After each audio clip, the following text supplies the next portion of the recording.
आज की इस वीडियो में हम लोग हल करेंगे बिहार बोर्ड वर्ग 8 का गणित, और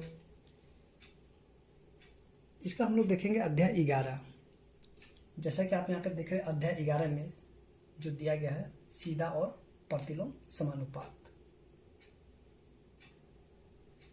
तो इस वीडियो में हम लोग सिर्फ और सिर्फ जानेंगे कि सीधा समानुपात क्या होता है, और इनसे संबंधित जितने भी उदाहरण हैं उन सभी को हम लोग देखेंगे इस वीडियो में। उसके जब भी इसका सेकेंड वीडियो आएगा तब हम लोग वहाँ पे जानेंगे प्रतिलोम समानुपात क्या होता है। तो देखिए यहाँ पे सीधा समानुपात है, इसको अंग्रेजी में कहते हैं डायरेक्ट प्रोपोर्शन। ठीक है, इसको क्या कहेंगे? Direct proportion. और ये जो प्रतिलोम समानुपात है इसको कहेंगे इनवर्स प्रोपोर्शन। देखिए सीधा समानुपात को जानने से पहले हम लोग यहाँ पे कुछ बेसिक बातें हैं उनको जानते हैं, और उसके बाद जो है हम लोग यहाँ पे चलेंगे सीधा समानुपात है उनको जानेंगे। देखिए सबसे पहले हम लोग यहाँ पे जानते हैं अनुपात। ठीक है, क्योंकि आपको जो यहाँ पे जो भी दिया गया है लगभग अनुपात से ही संबंधित है। देखिए अनुपात को जो है ना अंग्रेजी में कहते हैं रेशियो। ठीक है, इसको कहते हैं रेशियो। और रेशियो को जो साइन होता है यानी चिन्ह जो होता है वो इस प्रकार से होता है। देखिए यहाँ पे ये जो इस प्रकार से आपको चिन्ह दिखेगा तो इसको आप कह सकते हैं कि ये अनुपात का चिन्ह है, ये वाला।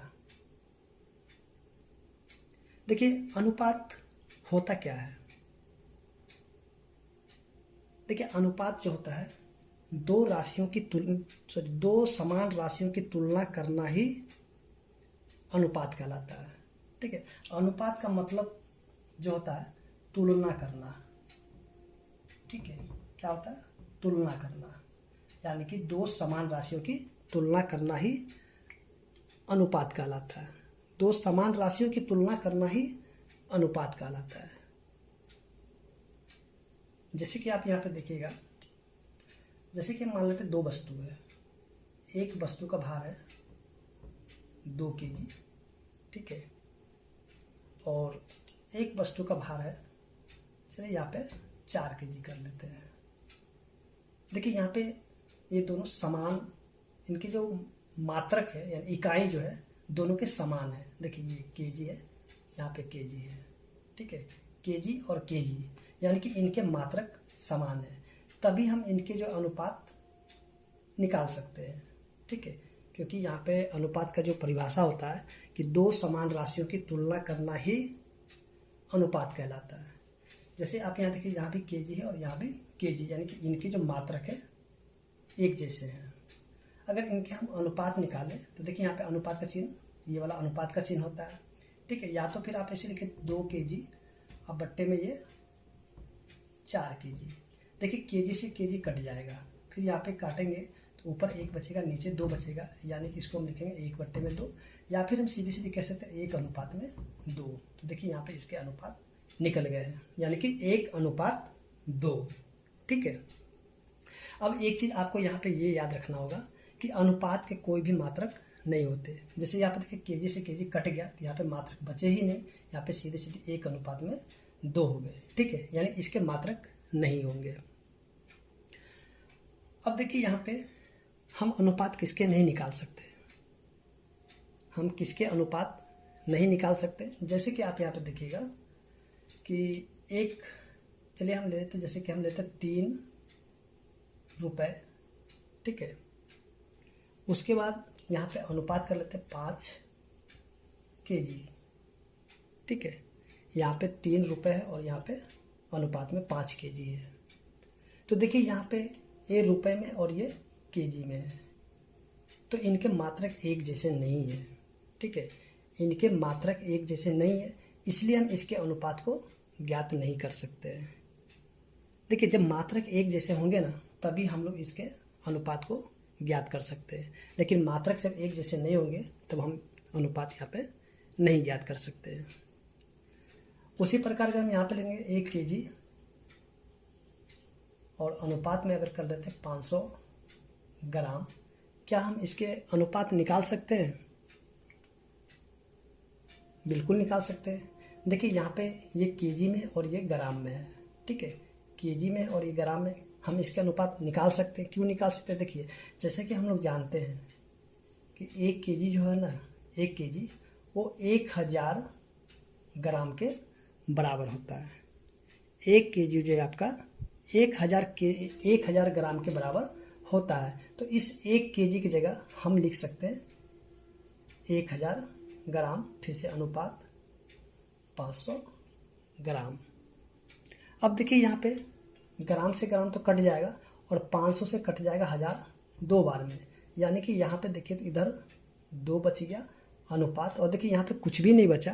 देखिए जहाँ पे कुछ भी नहीं बचता तो वहाँ पे 1 बचता ही बचता, क्योंकि काटने के बाद 1 बचेगा ही बचेगा, यानी कि 2:1 निकल गया। 1 केजी का अनुपात हम निकाले 500 ग्राम से, तो 2:1 हो गया, यानी कि हम इसके भी अनुपात निकाल सकते हैं। किसके नहीं निकाल सकते? देखिए जिनकी अगर जिनकी जो मात्रक अगर एक जैसे नहीं होंगे तो उनके हम अनुपात नहीं निकाल सकते। जैसे कि आप यहाँ पे देख लीजिए वाला, ठीक है, इनके अनुपात हम नहीं निकाल सकते। तो उम्मीद करते हैं कि आपको यहाँ पे अनुपात समझ में आ गया होगा। तो चलिए हम लोग यहाँ पे जानते हैं आगे।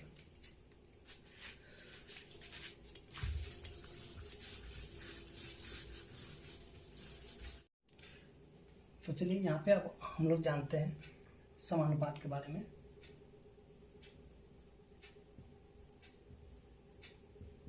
देखिए समानुपात, या फिर हम लोग कह सकते हैं इसको सीधा समानुपात। देखिए इसको जो है समानुपात को अंग्रेजी में कहते हैं प्रोपोर्शन।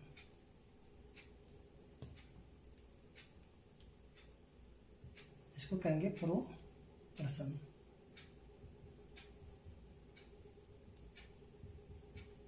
और इसको हम लोग कह सकते हैं डायरेक्ट प्रोपोर्शन।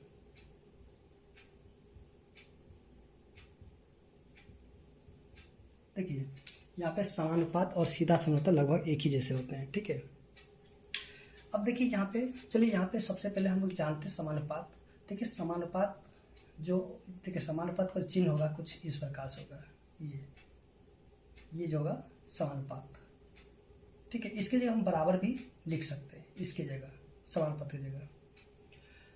अब यहाँ पे हम ये जानेंगे कि जो समानुपात होता है, यानी कि 2 अनुपात की तुलना करना ही समानुपात कहलाता है, ठीक है। 2 अनुपातों की तुलना करना ही समानुपात कहलाता है। तो जैसे कि यहाँ पे हम देखेंगे, चलिए एक उदाहरण से हम समझते हैं समानुपात को। चलिए यहाँ पे हम कर लेते हैं 5:25, फिर से समानुपात 4:20, ठीक है। देखिए इसके जगह हम बराबर भी कर सकते हैं, ठीक है। जैसे यहाँ पे आप देखिएगा ये जो समानुपात का चिन्ह था यहाँ पे, ठीक है, इसके जगह हम बराबर भी कर सकते हैं। तो देखिए इसको जो सबसे पहले क्या करते हैं कि अनुपात में लिखते हैं, इसको बट्टे के रूप में लिखते हैं, जैसे कि 5/25, और इसके जगह कर लेते हैं बराबर 4/20। सबसे पहले हम ये जानेंगे कि ये समानुपात में है कि नहीं है। देखिए इसको काटेंगे 1/5 होगा, और ये भी काटेंगे तो 1/5 होगा, यानी कि यहाँ पे 1/5 अब बराबर हो गया 1/5 के। तो इस प्रकार के जो भी राशि होंगे तो इसको हम लोग कह सकते हैं कि ये समानुपात में है, ठीक है। यानी कि दोनों अनुपात को आप क्या कीजिएगा, अगर दोनों अनुपात अगर समान हो जाएंगे तभी हम इसको कह सकते हैं कि ये समानुपात में है। या फिर आप इसको कह सकते हैं, देखिए ये जो है ना दोनों, ये क्या हो जाएगा अंदर का, और ये दोनों क्या हो जाएगा आपके बाहर का। तो यहाँ पे हम कह सकते हैं आंतरिक पदों का गुणनफल, ठीक है। यहाँ पे आप इसको 2 तरीके से भी निकाल सकते हैं, जैसे कि आंतरिक पदों का गुणनफल बराबर हो जाए किसके, तो बाह्य पदों के गुणनफल के बराबर हो जाएंगे। बाह्य पदों का गुणनफल के बराबर होंगे। ठीक है, जैसे कि आप देखिए यहाँ पे आप ऐसे भी इनको या फिर जैसे काट के देखिए दोनों तरफ एक जैसा आ गया तो ये समानुपात में है।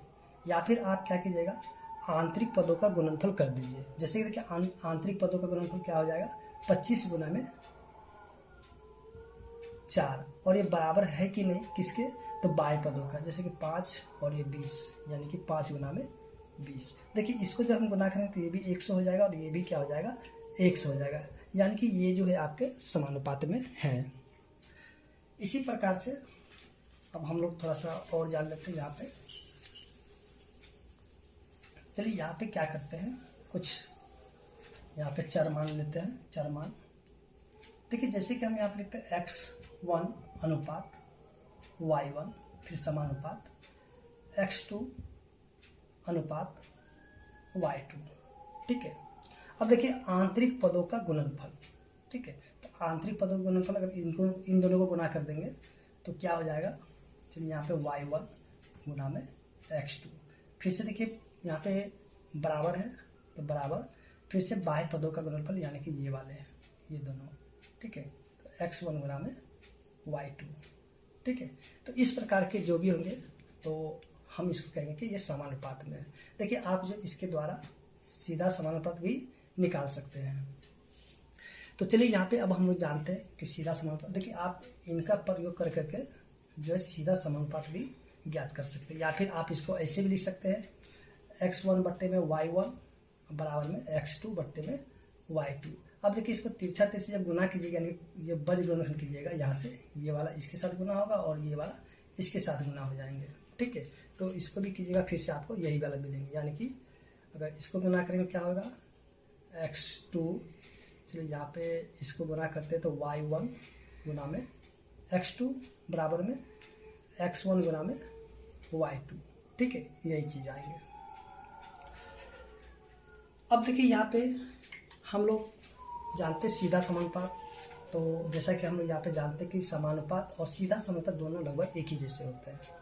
ठीक है, तो अब देखिए यहाँ पे जैसे कि हम ये जानेंगे कि सीधा समानुपात होता क्या है।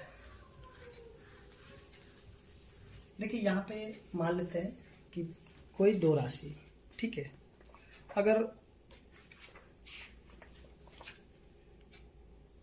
अगर एक राशि में परिवर्तन होता है तो दूसरी राशि में भी परिवर्तन होता है। जैसे कि मान लीजिए कि आप जो है बैंक में 1000 रुपये जमा करते हैं, ठीक है, और इसका ब्याज आपको मिलते हैं 50 रुपये। ठीक है, 1000 रुपये आप जमा करते हैं तो इसके क्या मिलते हैं, 50 रुपये मिलते हैं। ठीक है, अब क्या किया आप 1000 की जगह फिर से क्या किया 1000 और बढ़ा करके यानी कि 2000 रुपये जमा कर दिए। ठीक है, 1000 पहले से था, फिर 1000 रुपये और इसमें डाले तो आपके हो गए 2000 रुपये। तो आपको ब्याज कितने मिलेंगे, तो आपको ब्याज मिलेंगे 100 रुपये। ठीक है, इसी प्रकार से यहाँ पे अगर कर लेते हैं 3000 रुपये, यानी कि 1000 रुपये और बढ़ा दिए तो अब हमें ब्याज मिलेगा 150 रुपये। तो यहाँ पे हम ये देखें कि जैसे एक राशि में परिवर्तन होता है तो दूसरी राशि में भी परिवर्तन होना शुरू हो जाता है। देखिए जैसे कि पहले 1000 था तो उसके ब्याज मिले 50 रुपये, अब जब हमारे हो गए 2000 रुपये तो हमको ब्याज मिले कितने, 100 रुपये, फिर 3000 रुपये में तब मिल गए हमें 150 रुपये। तो यहाँ पे एक राशि के बढ़ने से, एक राशि की परिवर्तन होने से दूसरी राशि में भी परिवर्तन होने लगता है। तो इस प्रकार के जो भी रहेंगे तो इसको हम कहेंगे कि सीधा समानुपात में है। या फिर आप ऐसे भी कर सकते हैं, देखिए यहाँ पे कर लेते हैं क्या, चलिए यहाँ पे कपड़े की लंबाई कर लेते हैं, ठीक है, और ये हो जाएगा आपका मीटर में। उसके बाद कपड़े का मूल्य ये हो जाएगा आपके रुपए में। ठीक है, अब देखिए कपड़े की जो लंबाई है अगर इसको हम कर लेते हैं कितना, चलिए यहाँ पे हम कर लेते हैं कपड़े की लंबाई जो है ना मीटर में चले के 2 मीटर कर लेते हैं। ठीक है, कितने मीटर, 2 मीटर, और इसके मूल्य को कर लेते हैं 50 रुपये। ठीक है, अब यहाँ पे कपड़े की जो लंबाई होगा इसकी लंबाई को हम बढ़ा लेते हैं यानी कि 4 मीटर कर लेते हैं। ठीक है, इसका दाम क्या हो जाएगा, 100 रुपये हो जाएंगे। अब यहाँ पे करेंगे कपड़े की लंबाई को यानी कि 6 मीटर कर लेते हैं तो यहाँ पे दाम हो जाएगा 150 रुपये। तो यहाँ पे हम ये चीज़ देखेंगे कि अगर कपड़े की लंबाई अगर दुगना हो गया, ठीक है, तो कपड़े का मूल्य भी दुगना हो गया। अगर कपड़े की लंबाई तिगुना हो गया तो कपड़े का मूल्य में भी तिगुने की बढ़ोतरी हो गई। तो देखिए इस प्रकार की जो भी राशि होगा, ठीक है, तो इसको हम लोग कहेंगे सीधा समानुपात। ठीक है, इस प्रकार की जो भी राशि होगा इसी को हम लोग कहेंगे सीधा समानुपात। चलिए हम लोग यहाँ पे कुछ और भी उदाहरण लेते हैं और उनके द्वारा समझते हैं सीधा समानुपात को।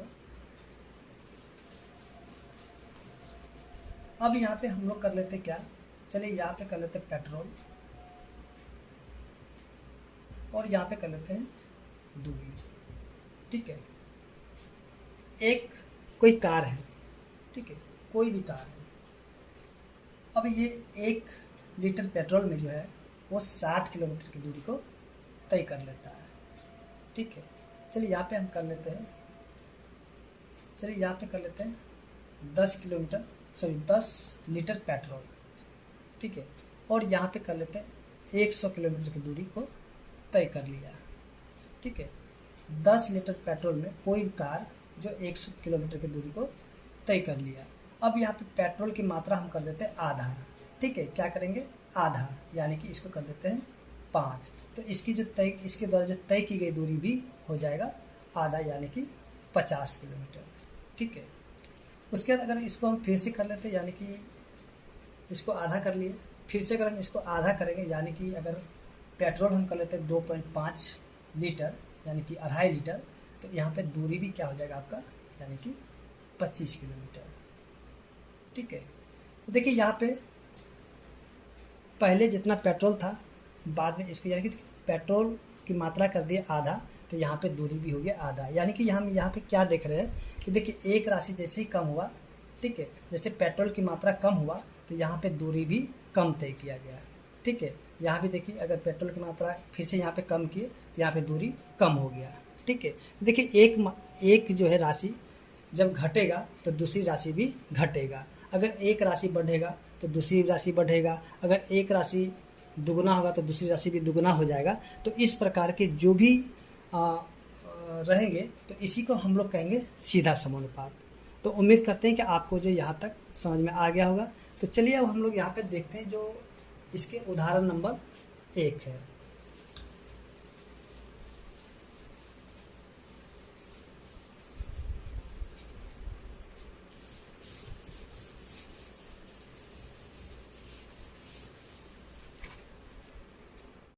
तो देखिए यहाँ पे उदाहरण 1, जैसे कि आप देख रहे हैं नीचे दिया गया है, यदि एक परिवार का एक सदस्य औसतन 1/2 किलोग्राम चीनी का उपयोग करता है, तब यदि परिवार में क्रमशः 4 और 6 आदमी हो तो चीनी की मात्रा क्या होगी, सारणी बना करके हल कीजिए।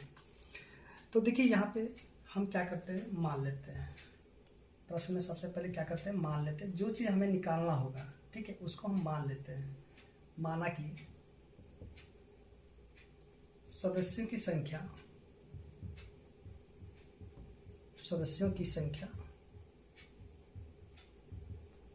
m, सदस्यों की संख्या को बड़ा M से और उपयोग की जाने वाली चीनी की मात्रा को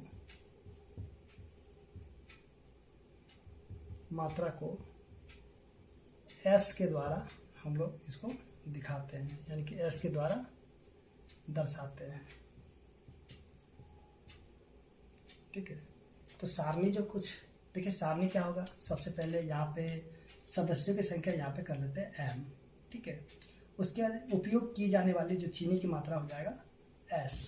ठीक है, तो एक सदस्य जो है, यानी कि पहला सदस्य, ठीक है, वो कितना, आधा किलो चीनी का प्रयोग करता है। कहता है कि 4 सदस्य कितने चीनी की मात्रा को उपयोग करेगा। तो देखिए यहाँ पे कुछ भी नहीं है, तो इसकी जगह हम कर लेते हैं S1। ठीक है, अब देखिए 6 सदस्य चीनी की मात्रा कितना उपयोग करें, तो इसको मान लेते हैं H2। ठीक है, तो सबसे पहले देखिए यहाँ पे जो दिया गया है, यहाँ पे एक आदमी जो है आधा किलो चीनी का उपयोग करता है, तो 4 आदमी कितने किलोग्राम चीनी का उपयोग करेगा। तो इसके लिए हम क्या करेंगे, यहाँ से देखिए यहाँ जो दिया हुआ इसको हम लिख सकते हैं यहाँ से 1 और 1/2, अब बराबर हो जाए किसके, 4/S1 के। ठीक है, तो अब देखिए ये जो 2 आप देख रहे हैं नीचे में, ये 2 सीधी सीधी यहाँ पे इसके बगल में आ जाएगा। ठीक है, यानी कि ऊपर में चला जाएगा, तो ये 2 ऊपर जाएगा, तो यहाँ पे हम लिखेंगे 2 और नीचे में 1 रहेगा, फिर बराबर में 4/S1। ठीक है, तो आप इसको तिरछा तिरछी गुना कर दीजिएगा। देखिए अगर इसको आप इससे गुना करिएगा तो हो जाएगा 2 गुना में S1, फिर बराबर में 4 गुना में 1। ठीक है, उसके बाद देखिए S1, जैसे कि आप लोग समीकरण बनाए होंगे, समीकरण का सवाल, तो ठीक समीकरण के सवाल की तरह ही है ये। तो S1 बराबर क्या हो जाएगा, 4। ठीक है, 4 को जब 1 से गुना करेंगे तो 4 हो जाएगा। अब ये देखिए गुना में 2, ठीक है, ये क्या है, गुना में, तो दूसरी तरफ आकर के भाग में हो जाएगा, यानी कि बट्टे में आ जाएगा। ठीक है, और इसको जब काटेंगे तो हो जाएगा 2, यानी कि S1 बराबर क्या हो जाएगा, 2। तो यहाँ पे जो है 4 आदमी जो है चीनी कितना उपयोग करेगा, 2 kg। तो यहाँ पे हम कह सकते हैं, अगर आप सीधी सीधी इसकी जगह जो यहाँ पे लिख सकते हैं यहाँ पे 2, यानी फिर आप ऐसे भी कह सकते हैं, अतः 4 आदमी 2 kg चीनी का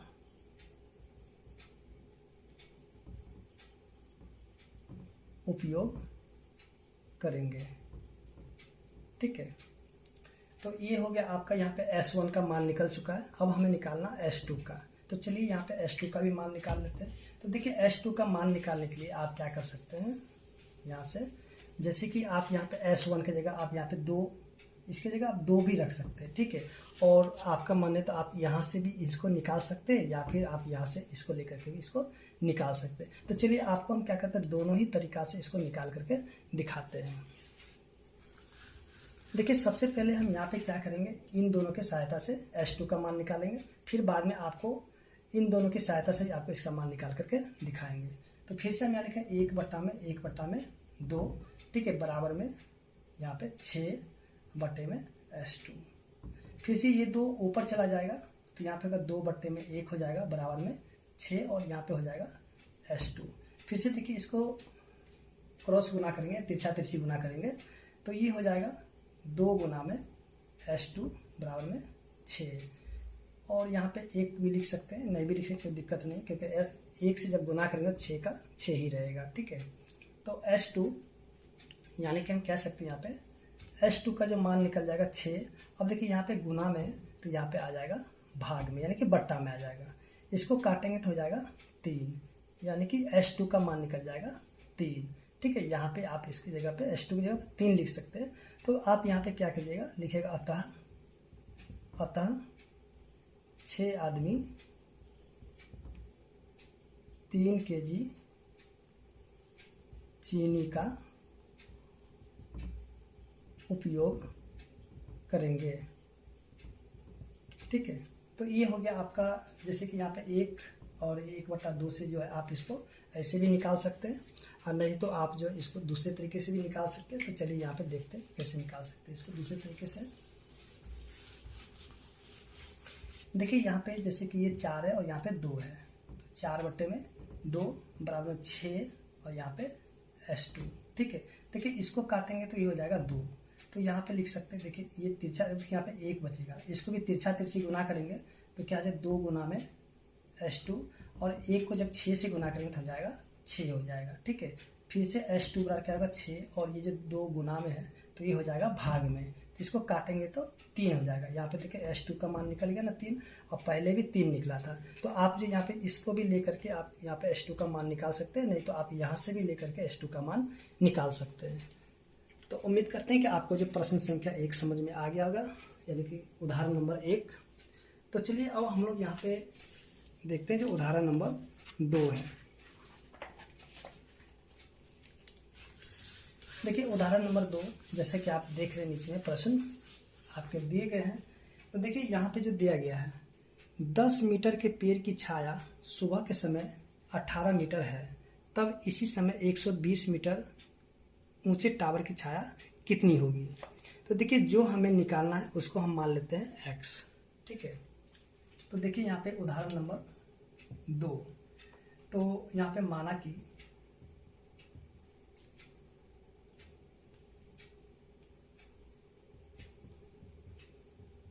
कि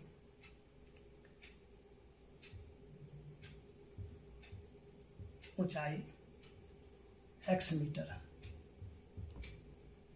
और उनकी छाया को मान लेते हैं y मीटर, उनकी छाया मान लेते हैं y मीटर है, ठीक है। तो अब देखिए यहाँ पे हम लिख सकते हैं ऊंचाई, और इसको माने हैं, देखिए ऊंचाई को हमने माना है x, तो यहाँ पे लिखते हैं x, ठीक है। और छाया, देखिए छाया को माने क्या y, तो इसके जगह हम लिख सकते हैं y, ठीक है। अब देखिए जब पेड़ की ऊंचाई कितना है 10 मीटर, तो इसका छाया जो कितना है 18 मीटर, ठीक है। उसके बाद अब कहता है जब छाया, सॉरी यहाँ पे, हाँ अब कहता है कि देखिए ऊंचाई यानी टावर की ऊंचाई दिया हुआ है, तो 120 मीटर टावर की ऊंचाई दिया हुआ है। तो यहाँ पे कह रहा है कि इसकी जो छाया है वो कितना होगा। तो देखिए यहाँ पे x1 x2, यहाँ पे y1 y2, इसकी जगह हम लिख सकते हैं y2, ठीक है। तो हम यहाँ पे ऐसे भी कर सकते हैं, यहाँ से 10/18, चलिए यहाँ पे इसलिए 10/18 बराबर में 120/में y2, क्योंकि हमें y2 का मान निकालना है। अब यहाँ पे क्या करेंगे, यानी कि तिरछा तिरछी गुना करेंगे, y2 को गुना करेंगे 10 से और 18 को गुना करेंगे 120 से। तो इसको हम लिखेंगे 10 गुना में y2 बराबर में 120 गुना में 18। देखिए इसको गुना नहीं करेंगे, जो कटेगा काट लेंगे, इसलिए इसको गुना करने से थोड़ा लंबा हो जाएगा, ठीक है। तो यहाँ पे y2 बराबर कितना हो जाएगा 120 गुना में 18। देखिए ये गुना में है ये वाला, तो इधर आके हो जाएगा भाग में, यानी कि बट्टा में हो जाएगा, ठीक है। बट्टा यानी कि भाग दोनों समान होते हैं। अब देखिए यहाँ पे काटेंगे, 0 से 0 कट गया, ठीक है। यहाँ बच गया 12 और बच गया 18, ठीक है। तो y2 यानी कि अब इसको गुना कर देंगे। देखिए 12 × 8 = 96 का 6 हो जाएगा, बच गया 9, 12 एकम 12, 12 में 9 को जोड़ेंगे तो हो जाएगा 21। तो देखिए यहाँ पे जो टावर है, तो टावर की जो छाया कितना हो जाएगा 216 मीटर हो जाएगा। तो हम यहाँ पे लिख सकते हैं अतः टावर की छाया 216 मीटर होगी। तो इस प्रकार से हम देखेंगे जो प्रश्न से उदाहरण नंबर 2 है वो हल हो चुका है, या फिर आप इसको जो है और भी तरीके से कर सकते हैं, जैसे कि हम लोगों ने जो समानुपात में जिस प्रकार से किए थे, यानी कि बाह्य पदों का गुणनफल और आंतरिक पदों का गुणनफल के द्वारा भी हम लोग इसको हल कर सकते हैं। तो चलिए अब यहाँ पे जो हम लोग देखते हैं प्रश्न संख्या से उदाहरण संख्या 3। तो जैसे कि आप यहाँ पे देखिएगा उदाहरण नंबर 3, जैसे कि नीचे में दिया गया है। देखिए यहाँ पे a और b का मान ज्ञात करना है यदि x और y स्थिरांक है, ठीक है, एक स्थिरांक है। जैसे कि यहाँ पे 3 और ये हो जाएगा आपका x, चलिए यहाँ पे y कर लेते हैं, यहाँ से फिर से 5, 7.5, फिर से यहाँ पे a और यहाँ पे 30, फिर से यहाँ पे आपके हैं 4 और यहाँ पे है b, ठीक है। हमें यहाँ पे करना क्या है, a और b का मान निकालना है। तो इसके जगह हम क्या कर सकते हैं, देखिए यहाँ पे जो है अगर यहाँ पे कर लेते हैं, इसके जगह हमें निकालना है, चलिए यहाँ पे कर लेते हैं 5/7.5, ठीक है। अब बराबर में a/30। जैसे कि हम लोग उदाहरण 1 को किए थे, ठीक उसी प्रकार से यहाँ भी करेंगे। अब देखिए यहाँ पे जैसे कि देखिए यहाँ पे तिरछा तिरछी गुना करेंगे, तो 5 गुना में 30, चलिए इसको भी ऐसे ही लिखते हैं 7.5 गुना में a, ठीक है, इसको इससे गुना करके यहाँ लिखे, फिर से बराबर 30 गुना में 5, फिर से देखिए a बराबर क्या हो जाएगा 30 गुना में 5 बटा में ये 7.5। अब देखिए इस दशमलव को जब यहाँ से हटाएंगे तो ऊपर चला जाएगा 10, ठीक है, दशमलव जैसे हटाएंगे तो ऊपर में आ जाएगा 10। अब देखिए इसको हम काटेंगे, 5 के 5 काटेंगे तो कितना हो जाएगा 15 पचे 75, ठीक है, फिर 15 से काटेंगे तो 15 दूनी 30 हो जाएगा। फिर 2 को अब यहाँ पे क्या करेंगे 10 से गुना करेंगे, ठीक है, अब तो कुछ भी नहीं है तो ऊपर से गुना कर देते हैं, तो a बराबर क्या होगा 10 दूनी 20, यानी a की जगह क्या निकल गया 20 निकल गया। उसी प्रकार से यहाँ पे जो हमें निकालना b का मान, तो देखिए b का मान हम यहाँ पे अगर a का मान यहाँ पे 20 रख दे, ठीक है, तो यहाँ से भी हम निकालें तो b का मान निकलेगा, नहीं तो आप यहाँ से भी इससे मान निकाल सकते हैं। तो चलिए यहाँ पे हम क्या करते हैं, इसी से इसका मान निकालते हैं, यानी कि फिर से, यानी कि 5 बटा में 7.5 बराबर 4 बटा में b। फिर से इसको क्या करते हैं तिरछा तिरछी गुना कर लेते हैं, तो ये हो जाएगा 5 गुना में b बराबर 4 गुना में 7.5, तो b बराबर क्या हो जाएगा 4 गुना में 7.5, और ये जो 5 गुना में तो नीचे में आ जाएगा भाग में, ठीक है। अब यहाँ पे इस दशमलव कर यहाँ पे हटा देते हैं तो नीचे में आ जाएगा 10, ठीक है। अब इसको काटते हैं तो 15 बार में 75, अब ये कटेगा 2 से, 2 दूनी 4, 5 दूनी 10, फिर 5 से कटेगा, 5 दिया 15, तो यहाँ पे बच गया 2 और यहाँ पे 3, तो b का मान निकल जाएगा 3 दूनी 6 निकल जाएगा। तो इस प्रकार से हम देखेंगे जो उदाहरण 3 है हल हो चुका है, और उम्मीद करते हैं कि आपको यहाँ पे समझ में आ गया होगा। तो चलिए अब हम यहाँ पे देखते हैं जो उदाहरण 4 है।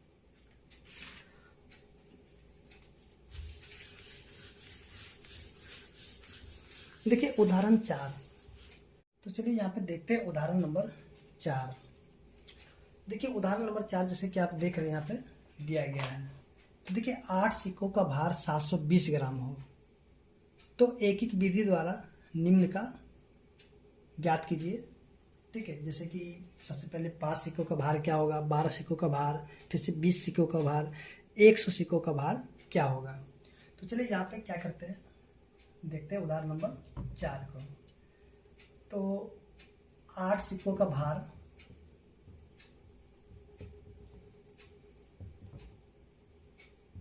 ठीक है, 8 सिक्कों का भार दे दिया गया 720 ग्राम, ठीक है। तो सबसे पहले यहाँ पे क्या करेंगे कि एक सिक्कों का भार निकाल लेते हैं, ठीक है। तो एक सिक्के का भार क्या होगा, एक सिक्के का भार, देखिए यहाँ पे 720 और यहाँ पे देखिए यहाँ पे 8 है, तो 8 इसके नीचे में आ जाएगा, इसको भाग लगा देंगे, ठीक है। तो ये हो जाएगा ग्राम में, इसको काटेंगे तो हो जाएगा 90, यानी कि एक सिक्के का जो भार हो जाएगा 90 ग्राम। तो यहाँ पे जो प्रश्न संख्या 1 में आपको कहा जा रहा था कि 5 सिक्कों का भार क्या होगा, ठीक है, यानी कि आपसे बोला 5 सिक्के का भार, तो इसको क्या करेंगे 90 से गुना करा देंगे तो पता चल जाएगा, क्योंकि एक सिक्के का भार 90 ग्राम है, तो 5 सिक्के का भार क्या होगा, तो इसको गुना कराएंगे 90 से तो पता चल जाएगा। तो यहाँ पे हम लिख सकते हैं 5 सिक्के का भार बराबर क्या हो जाएगा 5 गुना में 90 ग्राम, तो इसको गुना करेंगे तो हो जाएगा 450 ग्राम, ठीक है। उसी प्रकार से 2 नंबर जो है, तो यहाँ पे बोला 12 सिक्के का भार क्या होगा, तो यहाँ पे लिखेंगे 12 सिक्के का भार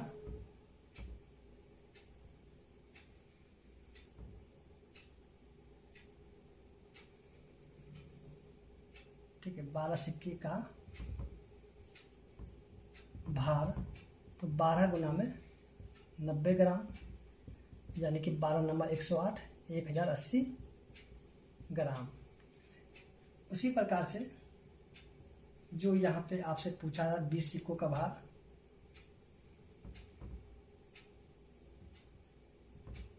तो यहाँ पे लिखेंगे 20 सिक्कों का भार। तो देखिए 20 गुना में हो जाएगा 90 ग्राम, और इसको गुना के तो 9 दूनी 18, यानी कि 1800 ग्राम। ठीक है। अब जो है यहाँ पे 4 नंबर में कह रहा है कि 100 सिक्कों का भार क्या होगा। तो एक सिक्के का भार 90 ग्राम है, तो 100 सिक्कों का भार क्या हो जाएगा,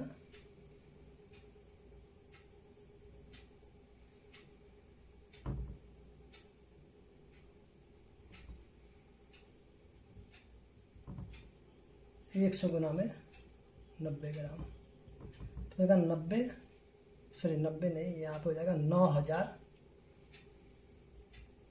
ग्राम। तो उम्मीद करते हैं कि आपको जो उदाहरण 4 समझ में आ गया होगा। तो अब जो है हम लोग यहाँ पे देखेंगे जो उदाहरण नंबर 5 है। तो चलिए यहाँ पे देखते हैं उदाहरण 5 को।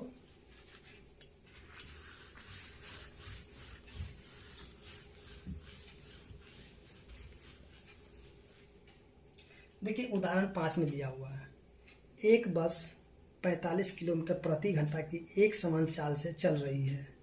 तो यहाँ पे ये बताना है कि वह 30 मिनट में कितनी दूरी तय करेगा, और 2 में ये बताना है कि 135 किलोमीटर की दूरी तय करने में बस को कितना समय लगेगा। तो चलिए यहाँ पे हम लोग समझते इस प्रश्न को। तो देखिए यहाँ पे 5 नंबर उदाहरण है आपका। देखिए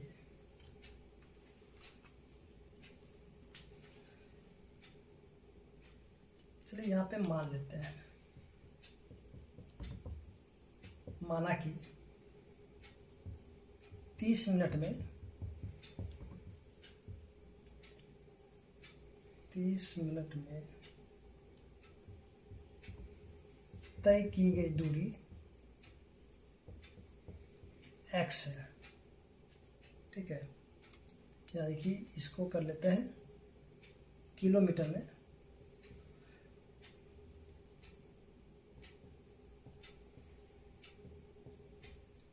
उसके बाद 135 किलोमीटर की दूरी को तय करने में लगा समय,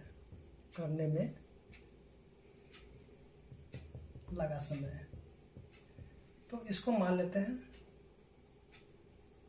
मिनट, वाई में मानेंगे, और इसको मान लेते हैं मिनट में। ठीक है, क्योंकि यहाँ पे पहले मिनट में, तो इसको भी मिनट में ही करना पड़ेगा।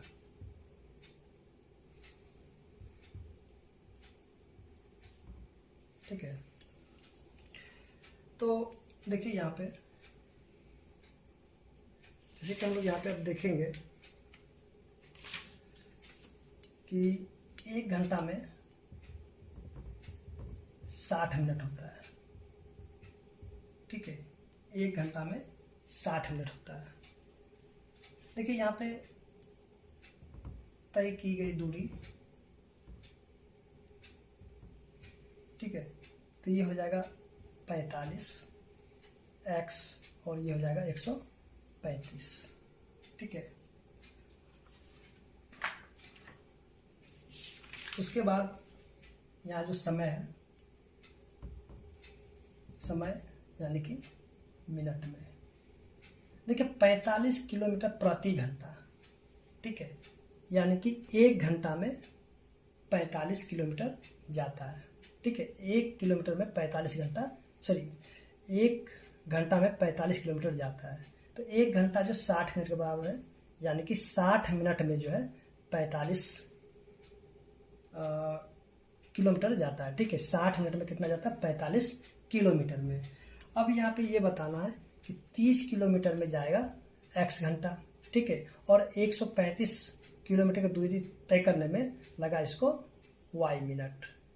तो हमें यहाँ पे x और y का मान निकाल लेना होगा। तो जैसे कि हम लोग अभी जो उदाहरण 1 को हल किए थे, ठीक उसी प्रकार से यहाँ भी हल कर लेंगे। तो देखिए यहाँ पे 45 बटा में 60 बराबर x बटा में 30, ठीक है, यानी कि आपका ये हो जाएगा 1 नंबर। तो इसको क्या करते हैं, तिरछा तिरछी गुना करते हैं। ये हो जाएगा आपका 60 गुना में x, ठीक है, 60 गुना में x, और ये हो जाएगा 45 गुना में 30, 60 गुना में x 45 गुना में 30, ठीक है। अब देखिए यहाँ पे x बराबर क्या हो जाएगा, 45 गुना में 30 और बटा में 60, इसको काटेंगे तो ये हो जाएगा 2, ठीक है। तो यहाँ पे चलिए यहाँ पे 2, यानी x का जो मान निकलेगा 45 बटा में 2, ठीक है, यानी कि ये हो जाएगा आपके 22.5 किलोमीटर, ठीक है, यानी कि 30 मिनट में जो है वो कितना जाएगा, 22.5 किलोमीटर की दूरी को तय कर लेगा। चलिए यहाँ पे थोड़ा सा कट रहा है, चलिए थोड़ा सा इसको नीचे कर देते हैं।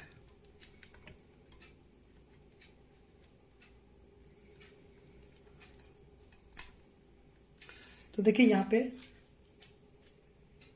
ये जो है, यानी कि सॉरी यहाँ पे 30 मिनट में जो है 22.5 किलोमीटर की दूरी तय करेगा, ठीक है।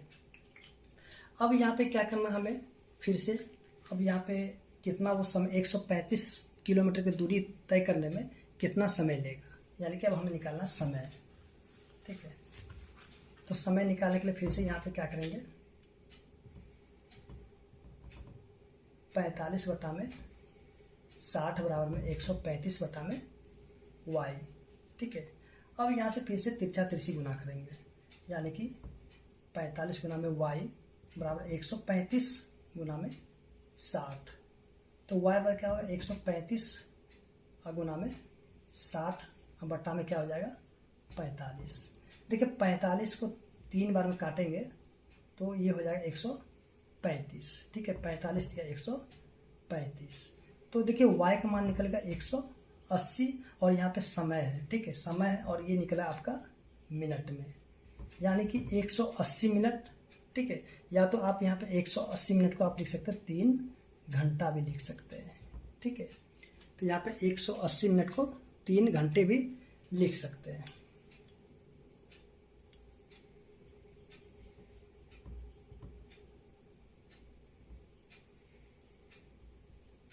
ठीक है, यानी कि 135 किलोमीटर की दूरी को तय करने में उसको 180 मिनट या फिर 3 घंटे, ठीक है, लगेंगे।